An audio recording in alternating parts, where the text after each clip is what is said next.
Hello friends, very good morning. आइए आज हम लोग पीजीटी एग्ज़ाम पेपर 2011 का पेपर सॉल्व करने का प्रयास करते हैं और इसमें से आज के दिन हम लोग 30 क्वेश्चन को सॉल्व करेंगे और उस पर चर्चा करेंगे। तो आइए बिना देरी किए हुए हम लोग देखते हैं आज का पहला क्वेश्चन। डियर फ्रेंड्स, अगर आप लोगों ने चैनल को सब्सक्राइब नहीं किया तो आप सबसे पहले सब्सक्राइब करें और साथ ही साथ बेल आइकन को प्रेस करें ताकि जो भी वीडियो अपलोड की जाए तो वो आप तक सबसे पहले पहुँचें। दूसरी चीज़, लाइक भी करते रहें और मित्रों को शेयर भी करें। आइए देखते हैं आज का पहला question. Which poem of William Wordsworth is considered his greatest autobiographical epic? पहला क्वेश्चन क्या है फ्रेंड्स?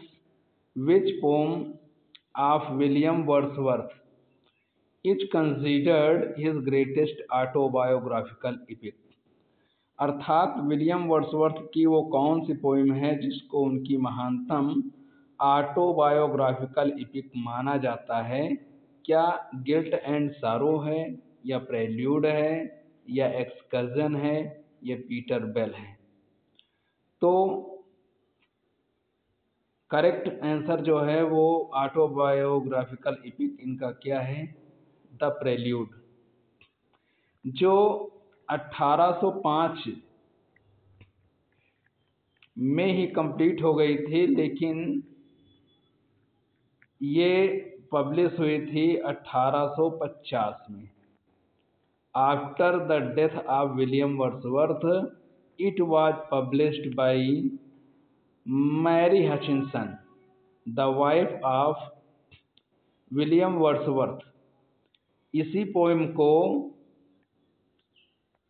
पोइम टू कॉलरिज भी बोला जाता है, अर्थात ये एस.टी. कॉलरिज को डेडिकेटेड थी। नेक्स्ट देखते हैं।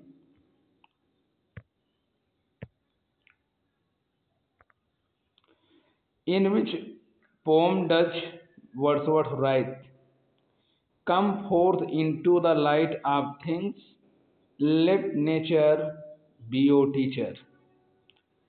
तो ये कौन सी पोइम है जिसमें ये लाइनें आती हैं? क्या? "Come forth into the light of things, let nature be your teacher"? तो ये पोम कौन सी है? क्या टेबल टर्न है, या the word is too much with us है, या I wonder lonely as a cloud, या द सॉल्टेड रिपर? तो फ्रेंड्स करेक्ट आंसर है द टेबल टर्न्ड, जो आई थी 1798 में। कब आई?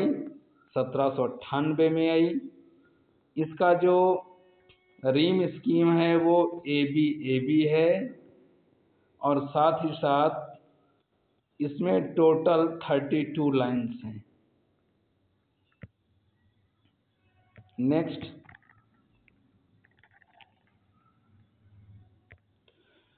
अ हीम इज, हीम क्या होता है? A poem of joy, a poem of lament, a poem of praise, a poem church song. तो हीम क्या होता है? A poem of praise. What according to P.B. Shelley is intellectual beauty?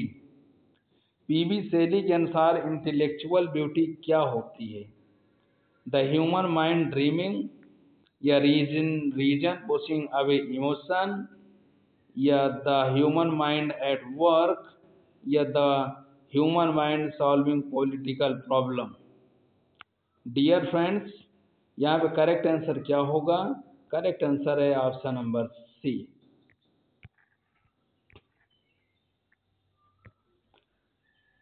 For which profession John Keats had license? John Keats कौन थे? एक romantic poet, जिनका जन्म 1795 में होता है और 1821 में इनका निधन हो जाता है ट्यूबरक्लोसिस से। इनके बारे में कहा जा रहा है कि इनको कौन सा लाइसेंस मिला हुआ था, किस चीज़ का लाइसेंस मिला हुआ था, लेकिन नेवर प्रैक्टिस्ड इट, लेकिन इन्होंने उसकी practice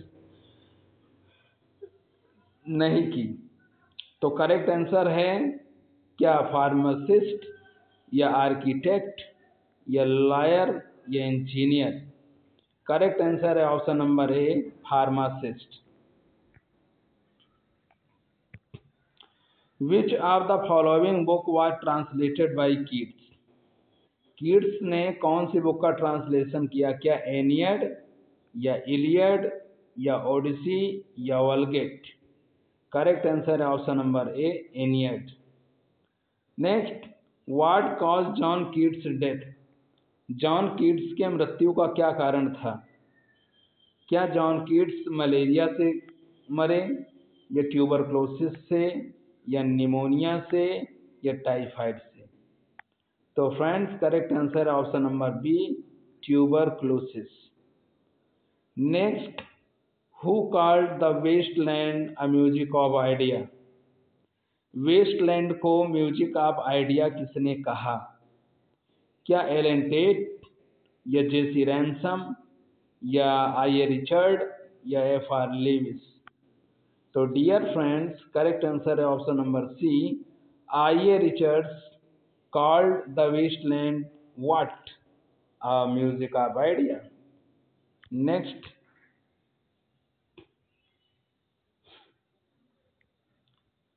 what meter is a sonnet written? Sonnet किस मीटर में लिखा जाता है? ये सबको मालूम है, iambic pentameter. Who invented the term sprung rhythm? sprung rhythm को इन्वेंट किसने किया है? क्या टेनिसन ने किया या वर्ड्सवर्थ ने या ब्राउन ने? इन तीनों ने नहीं किया। Correct answer option number A है, Hawkins. Next, which of the following play of Shakespeare has an epilogue? William Shakespeare का वो कौन सा प्ले है जिसमें इपीलॉग है? इपीलॉग यानी एक करेक्टर के द्वारा अंत में बोला गया एक प्रकार का स्पीच, वो इपीलॉग कहलाता है और वो है Tempest.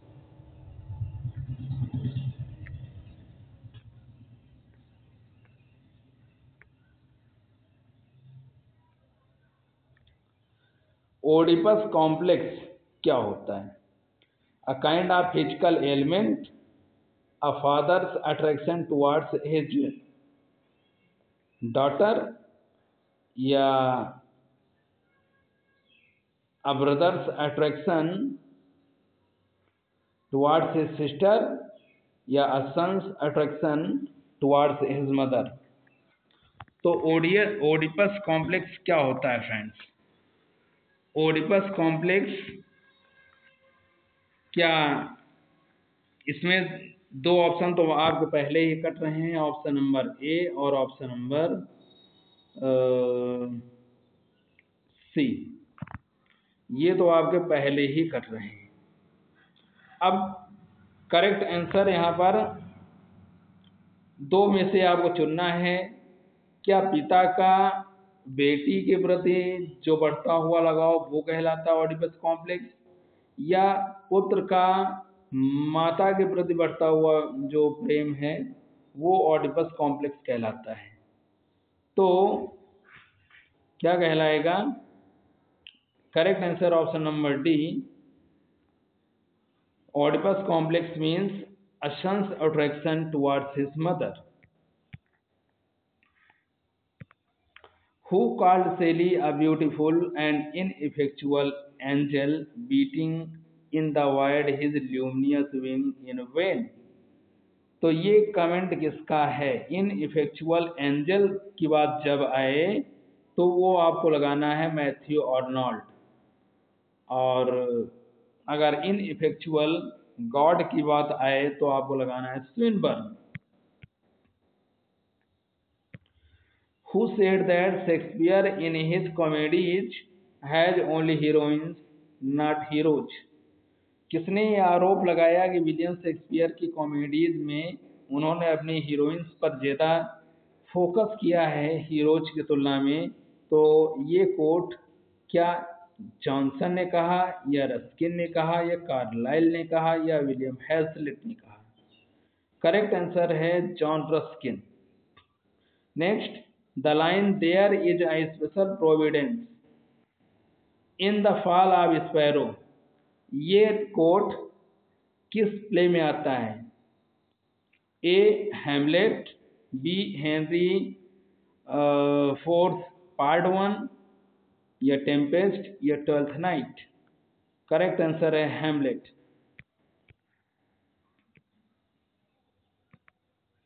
The rarer action is in virtue than its Venetians. Rarer action is in virtue than in Venetians.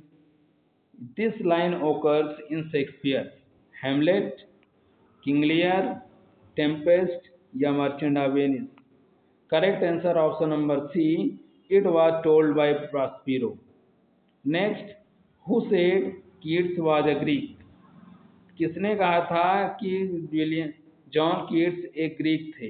क्या वर्ड्सवर्थ, कॉलरिज, लैम्ब, या सेली? तो it was said by P B. Shelley. Next, which stanza form did Shelley use in his famous poem ode to the west wind? West wind में कौन सी stanza form का इस्तेमाल सेली साहब ने किया है? Rhyme royal, ottava rima, terza rima, Spenserian stanza? Correct answer है option number C, terza rima. Terza rima की जो रीम स्कीम है क्या होती है? ABA, BCB और CDC, इस तरह करके होता है। The most notable characteristic of Keats poetry, John Keats की पोइट्री की सबसे बड़ी क्वालिटी क्या होती है? क्या उसमें सेटायर होता है, या सेंसुअलिटी होती है, या सोशल रिफॉर्म होता है? जी, ये तीनों नहीं होते। करेक्ट आंसर है सेंसुअसनेस। जॉन कीट्स की पोइट्री फुल ऑफ सेंसुअसनेस होती है। Next, which Augustan writer's epitaph read, one who strove with all his might to champion liberty? तो ये किसके एपिटॉफ पर लिखा गया है? Alexander Pope, Fielding, Jonathan Swift, और डेनियल डेफो? करेक्ट आंसर है ऑप्शन नंबर बी। ये लिखा हुआ कहाँ? जोनाथन स्विफ्ट के एपिटॉफ पे। नेक्स्ट, the term metaphysical poet was first used bye, term metaphysical poetry का जो इस्तेमाल है सबसे पहले किसने किया? क्या जॉनसन ने किया, या हेलेन गार्डनर ने किया, या डॉक्टर जॉनसन ने किया, या जॉन ड्राइडन ने किया? तो डियर फ्रेंड्स, ये correct answer option number B, metaphysical poets was a term which was first used by doctor Samuel Johnson. Next, anagnorisis is a term used by Aristotle. Anagnorisis एक Greek word है और इसका इस्तेमाल Aristotle ने किया था। काहे के लिए? The moment of discovery by protagonist. तो करेक्ट आंसर यही है option number A.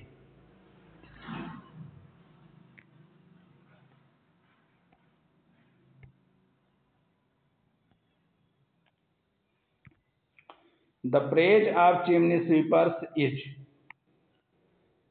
A poem by William Blake, या एलेजी बाय विलियम वर्ड्सवर्थ, या an essay by Charles Lamb? Yes, correct answer. The praise of chimney sweeper क्या है? ये Charles lamb के द्वारा लिखा गया एक निबंध है। Who among the following made the statement, इसमें से किसने ये स्टेटमेंट दिया है? क्या poetry is a criticism of life under the condition fixed for such a criticism by law of poetic truth and poetic beauty? ये पोइट्री का definition किसने दिया? क्या डॉक्टर जॉनसन ने या सिडनी ने या मैथ्यू आर्नोल्ड ने या विलियम वर्ड्सवर्थ ने? तो poetry is a criticism of life, it was said bye Matthew Arnold, who is known as the master of dramatic monologue. Dramatic monologue का मास्टर किसे कहा जाता है?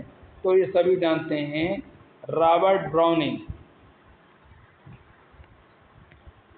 Next, what is the sub title of the play twelfth night? Twelfth night का सब title क्या है? What is you will, या व्हाट यू लाइक इट, या what you think? Correct answer option number B, what you will. What you will is the subtitle of the play Twelfth Night. Twelfth Night Olivia Viola की एक बेहतरीन कहानी। Tennyson succeeded whom as poet laureate of England? Alfred Lord Tennyson किसके बाद England के poet laureate बनते हैं? Arthur Cunningham, या विलियम वर्ड्सवर्थ, या एच.टी. कॉलरिज, या विलियम शेक्सपियर? तो करेक्ट आंसर है option number B, after the death of William Wordsworth in 1850 Alfred Lord Tennyson became the poet laureate of England. Next, Keats' Endymion is dedicated to. Keats का Endymion किसको dedicated है? तो ये सभी जानते हैं, Thomas Chatterton. Next, which of the following poet does not belong to Lake School? तो Lake School से कौन कौन संबंधित था? पहले ये जानते हैं। तो कॉलरिज थे, साउदी थे, वर्ड्सवर्थ थे, लेकिन कीट्स नहीं थे। तो इसलिए करेक्ट आंसर कौन होगा?